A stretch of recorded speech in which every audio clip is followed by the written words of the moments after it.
আমাকে নিয়ে যে কুৎসা রটনা ছড়ানো হচ্ছে সেটা ক্লিয়ার করতে আমি আজকে সবার সামনে স্টেটমেন্ট দিতে আসছি। আমি সত্যটা সবার সামনে তুলে ধরতে চাচ্ছি। ঘটনাটা শুরু হয় আমার বিল্ডিংয়ে 10:40 থেকে 10:40 কিংবা 45 নাগাদ আমি বের হই। বের হওয়াতে আমি আমার যে বিল্ডিং সেখান থেকে 5 মিনিট দূরত্বের রাস্তা। আমি সেখানে একটা হোটেলে রাতের খাবার খেয়ে আসি খুব দ্রুত, কারণ যেহেতু গেটটা অফ করে দেবে 11টা সাড়ে 11টার মধ্যে, আমাকে দারোয়ান জানিয়েছিল আগে। আমি তারপর খেয়ে এসে খুব দ্রুত আসি আমার বিল্ডিংয়ের এখানে। আমি যখন বিল্ডিং থেকে বের হই তখন দারোয়ান ছিল না, থাকলে হয়তো আমি তাকে বলে যেতে পারতাম। উনি ছিল না, তাই আমি কিছু না বলেই দ্রুত বেরিয়ে গিয়ে দ্রুত খাবার সেরে আসি আমার বিল্ডিংয়ে। বাট উনি তারপরে এসে দেখি উনি তখন বাজে 11:10 কিংবা 12 এসে আমি বিল্ডিংয়ে আমি নিচে গেটে অনেক ধাক্কাধাক্কি করি, বলি প্রথমে ভালোভাবে শান্তভাবে যে কেউ আঙ্কেল আমার দরজাটা খুলে দেন, আমি বাইরে আছি, আমার দরজাটা খুলে আমি ভিতরে ঢুকতে পারবো। উনি সজাগ থাকা অবস্থায়ও উনি আমাকে গেটটা খুলে দেয়নি। দেন আমি আমার দুজন রুমমেটকে ফোন করি, ওদেরকে বলি নিচে এসে যেন দাঁড়ান আমাকে বলে আমাকে গেটটা খুলে দেওয়ার জন্য, আমি বাইরে আটকা পড়েছি। দেন ওরা এসে দাঁড়ান আমাকে বলে, বাট উনি বলে যে উনি আমাকে ঢুকতে দেবে না, আমি যেন অন্য কোথাও চলে যাই। আমার রুমমেটটা তখন তাকে বলে যে একটা মেয়ে মানুষ আঙ্কেল, ও ফার্স্ট টাইম এই কাজটা করছে, হয়ে গেছে, এখন ওকে আজকের জন্য মাফ করে দেন, ও তো আর কখনোই ভুলটা করে নাই, আজকে যেহেতু ফার্স্ট আপনি ভুলটা মাফ করে দেন। পরে উনি বলেন না, উনি আমাকে ঢুকতে দেবেন না। তখন আমি বাইরে থেকে সব কথা শুনে, স্টিলের দরজা ছিল, আমি একটু বেশি জোরে জোরে ধাক্কাই, আওয়াজ জোরে শোনা গেছে, দারোয়ান সেটা শুনে ভয়ে আমার দরজাটা খুলে বাট আমাকে ভিতরে ঢুকতে দেন। আমাকে সে প্রথমে বলে আমি কেন আসছি, আমাকে তুই তুকারি করে যে তুই কেন আসছিস সেখানে, তুই চলে যা। আমি বলছি আপনার এসব কি ব্যবহার। আমিও আমার গলার টিউনটা বড় করে ফেলি। আমি বলি যে আপনি কেন আমার সাথে এসব ব্যবহার করতেছেন, আমি তো এরকম কাজ আগে করিনি, আমার ফার্স্ট টাইম ভুল হয়ে গেছে, আজকের মতো অন্তত আমাকে ভিতরে ঢুকতে দেন। কিন্তু উনি আমার কোনো কথাই শুনে না। তারপর আমি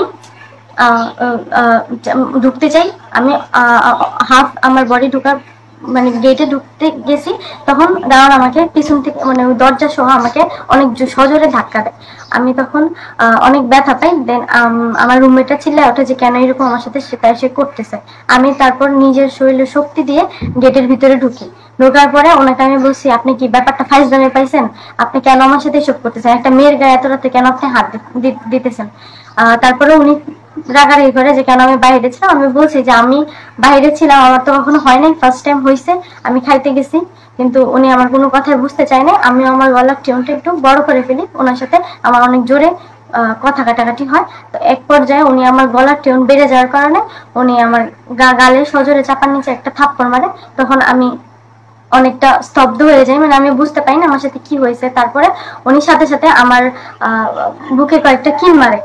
তখন আমার রুমমেটের পিছন থেকে আমাকে অনেক বাঁচানোর ট্রাই করে, বাট উনার মারামারি উনি ঠিকই চালায় যায়। নিজেকে বাঁচানোর জন্য আমি ওনাকে আটকাই, বাট উনি কোনোভাবেই থামতেছিল না। তখন উনি আমাকে আমার তলপেট বরাবর বাম পাশে একটা লাথি মারে। তখন আমার বিল্ডিং এ অপোজিট বিল্ডিং এ একটা ভাই আছে, উনি সবকিছু অবজার্ভ করতেছিল। দেন তিনি যখন শুনে অনেক জোরে চিল্লাচিল্লি হচ্ছে, তারপরে উনি আসে দারোয়ানকে আটকায়, কলারে আটকায়। উনি দারোয়ানকে গালি দিয়ে বলে কেন একটা মেয়ের গায়ে উনি হাত দিতেছে। তারপর সাথে সাথে আমাদের গলির প্রত্যেকটা বিল্ডিং এর মানুষ নামে, সব মুরব্বীরা নেমে যাওয়ার পর সবাই ওনাকে ধরে যে কেন উনি একটা মেয়ের গায়ে হাত দিচ্ছে। এর মাঝখানে আমার আরেকটা রুমমেট এসে দেখে যে উনি আমাকে ঘুষি দিচ্ছে আমার বুক বরাবর। তো আমি তখন সেটা বুঝতে পারি না, আমাকে মারার পর আমি কিছুটা স্তব্ধ হয়ে যাই। আমি তখন ঘটনাটা অবজার্ভ করতে আমার একটু সময় লাগে। তারপর সব মুরব্বীরা এসে আমাকে বলে যে এরকম কি হয়েছে বা কি। আমি তখন হয়তো বা ঘটনাটা বলি, আমার রুমমেটরা সবাই বলে, আমার রুমমেটটা আমাকে বাঁচানোর ট্রাই করে, বাট উনি কন্টিনিউসলি ওনার মানে হাত চলতে থাকে। তো এইসব বলার পরে উনি বলতেছে যে না আমি কোনো মারামারি করিনি। উনি একদম পুরো অস্বীকার করতেছে যে উনি মারামারি করে না, বাট ওই যে ভাইয়াটা দেখছে সবকিছু, উনি সবকিছু বলছে সবাইকে। তারপর মুরব্বীরা বলে যে আজকে এটা এখানেই থাক, ম্যানেজারকে ফোন করে, বাসার ম্যানেজারের। আমার বাসার কোনো বাড়িওয়ালা ছিল না, বাড়িওয়ালা ছিল বিদেশে। ওনাকে যখন আমি বলতাম বাড়িওয়ালার নাম্বার দিতে, উনি বলতো বাড়ির দায়িত্ব সম্পূর্ণ ওনার হাতে, উনি শুধু আমার সাথে না, বিল্ডিং এর বেশিরভাগ মেয়ের সাথে উনি অনেক খারাপ বিহেভ করতো। বাহিরে জুতা রাখা নিয়ে, দেন ময়লা ফালানো নিয়ে অনেক খারাপ বিহেভ করতো। আমরা কিছু বলতাম না, উনি বুড়া মানুষ, এই জন্য ওনাকে আমরা কোনো কথাতে কোনো দাম দিতাম না, বলতাম যে ঠিক আছে উনি বলতেছে, উনি বুড়া মানুষ, বলতেই পারে। তাই তারপর এই এক পর্যায়ে উনি একটা ঠুনকো কারণে আমার সাথে এরকম এত বাজে বিহেভ করে।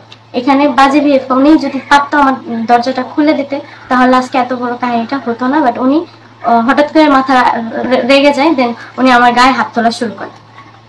তারপরে আমি মুরব্বীরা বলে যে 10টা মানে আগামীকাল 10টা, ঘটনা যেদিন ঘটছে এরপরের দিন 10টা বাজে উনি আমাকে মানে সেফটি দিবে, ওনাকে নিয়ে একটা বিচার বসবে। তো আমি মুরব্বীদের কথায় উপরে চলে যাই, বলে যাচ্ছে ঠিক আছে ওনাকে সেফটিতে রাখবো, উনি যেন না কোথাও না যেতে পারে। কিন্তু ওনাকে কেউ সেফটিতে রাখে নাই। আমি উপরে যাওয়ার 10 মিনিটের মাথায় যখন আবার নিচে নামলাম, আমরা সবাই নামি, সবাই বলতেছে, সব মেয়েরা বলতেছে না এটার একটা বিচার হওয়া দরকার, উনি যেহেতু আমাকে এভাবে মারছে। দেন ওনাকে চেক করার জন্য নিচে গেলে দেখি উনি নাই। উনি ওনার রুমের দরজা বন্ধ করে ভিতরে লাইট ফ্যান জ্বালায় রুমে ওনার ফোন এবং ওনার গেটের চাবি রেখে উনি দেওয়াল টাপকায় ওই বিল্ডিং এর পাশ দিয়ে চলে যায়। দেওয়াল টপকানোর সময় আমাদের কিছু সিনিয়র ভাইদের টানে চলে যায় যে আমার গায়ে হাত তোলা হয়েছে। দেন আমার ওই 2 নং গেটের ওইখানে অনেক ভাইয়েরা আসার পরে ওনাকে ধরতে যায়।